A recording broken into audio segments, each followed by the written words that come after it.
পৌঁছে গেছি tunnel number 2-এ। Just কথা বলতে বলতে কিন্তু টানেল নাম্বার 2 শুরু হয়ে গেছে। এই দেখো, আরে বাবা, এই টানেলে কিন্তু বেশ আলো রয়েছে। আর এই টানেলটা একদম ছোট্ট টানেল, সামনে মুখ কিন্তু দেখা যাচ্ছে। ও, এটা ছোট টানেল বলে এখানে ফ্যান ট্যানও সেরকমভাবে দেওয়া নেই, আর ধুলো টুলোও সেরকম উঠছে না। আর প্রতিটা টানেল থেকে যখনই আমরা বাইরে বেরোবো, পাহাড়ের একটা অন্য রূপ দেখতে পাবো। এই দেখো, ওই টানেল থেকে বেরোলাম, একটা অন্য রকম সৌন্দর্য ছিল, আর এই পাহাড় থেকে বেরিয়ে আবারও একটা নতুন সৌন্দর্য চোখে পড়ছে। এই ব্রিজের জাস্ট ভিউ দেখো, পুরো টার্নিং নিয়ে আমরা কিন্তু এই ব্রিজের উপরেই উঠবো। আর নিচে যাচ্ছে চিনাব রিভার।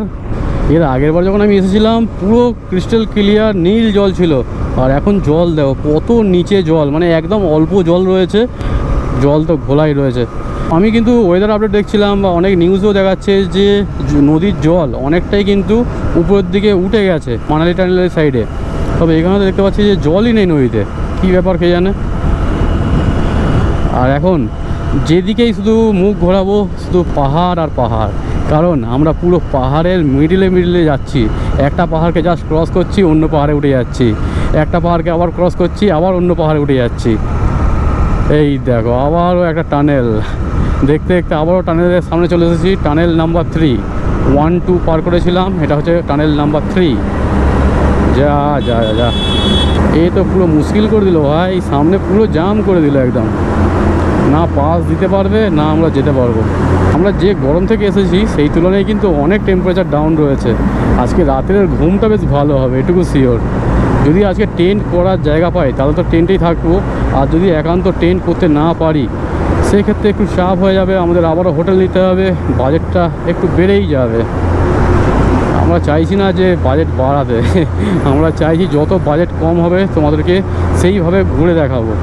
মানালি বাম দিকে 170 কিলোমিটার, সিমলা 82 কিলোমিটার ডান দিকে। তো আমরা কিন্তু বাম দিকের রাস্তাটাই নেবো। এখনও 170 কিলোমিটার মানালি, আজকে মানালি কোনোভাবেই পসিবল নয় যাওয়াটা। আর যদিও যাই তো রাত্রির 12টা একটা বেজে যাবে, কোনো দরকার নেই। কালকে সকালবেলা সুন্দর সুন্দর ভিউ আমরা এনজয় করতে করতে যাব তোমাদেরকে সাথে নিয়ে, এবং তোমাদেরকে সুন্দর সুন্দর কিছু ভিউ দেখাতে দেখাতে নিয়ে যাব। মানালি রোডের যে ভিউ রয়েছে সেটা কিন্তু আলটিমেট। এই দেখো কতখানি হনুমান বসে আছে, আরে বাবা। আর ওই দূরে দেখো একটা কী বড় গ্যাস বেলুন, ওখানে অনেকে টেন্ট ফ্যান খাটিয়েছে, টেন্ট ফ্যান খাটিয়ে একটা গ্যাস বেলুনও বড় করে ফুলিয়ে রেখেছে। নিচে নদীর জল দেখে আমার ভয় লাগছে, আমরা কীভাবে এই জল ইউজ করব? টেন্ট ফ্যান করলে তো এই জলই আমাদের ইউজ করতে হবে কিন্তু।